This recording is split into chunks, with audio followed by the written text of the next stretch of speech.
지금 미술은행은 정말 지난 20년간 출범 취지에 맞게 한국 미술 생태계에서 아주 중요한 위치를 차지하는 그러한 지원 사업으로 자리매김을 했다고 생각을 합니다.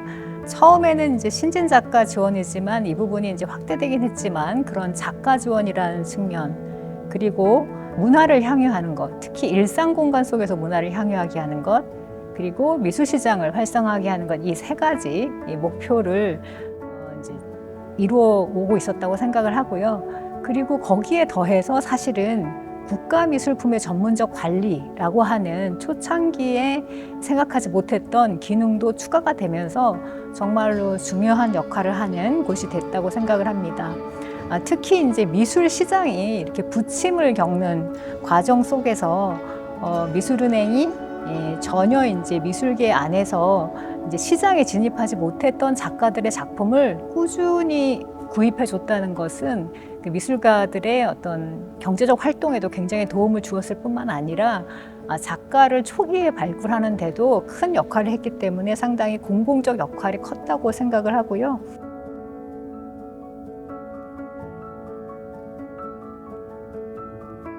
이제 2012년이 돼서 이제 정부가 각 부처가 엄청나게 많은 미술품을 갖고 있는데 이게 물품으로 관리된다는 것이 발견이 되면서 정부미술은행이라고 하는 게 이제 만들어지면서 그 전체적인 관리를 국립현대미술관에 있는 이 미술은행 쪽이 담당하는 걸로 됐습니다. 전문가의 관점에서 국가 미술 어떤 자산이라고 하는 관점에서 구입하고 관리하기 시작했던 것도 굉장히 중요한 제도적 전환이었다고 생각을 하고요.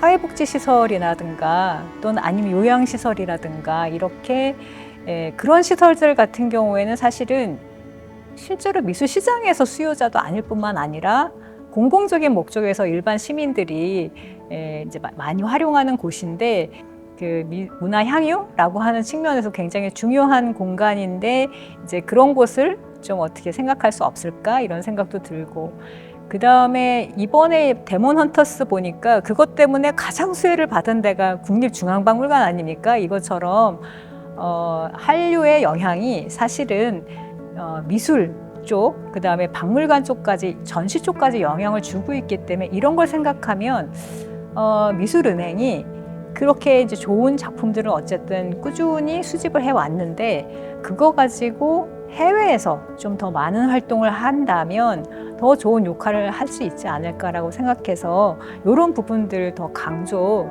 드리고 싶습니다.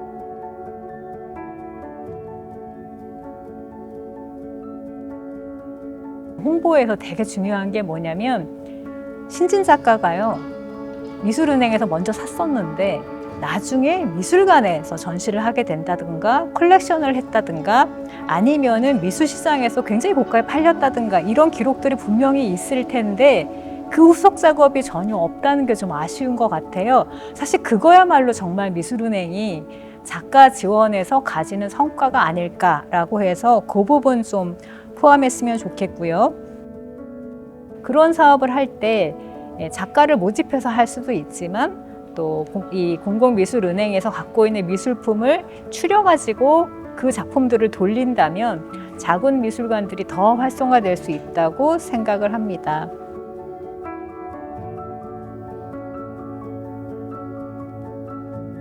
미술관을 중심으로 한 국가미술품과 나머지 일상적인 공공공간에서 만나는 미술품 간의 이제 큰 두 축 중에 하나가 공공미술은행이라면 미술은행, 정부미술은행, 공공건축물의 미술작품, 그다음에 공공조형물, 또 공공미술사업 이런 것들이 이제 미술은행 안에서 약간 통합적으로 관리될 필요가 있겠다고 보고요.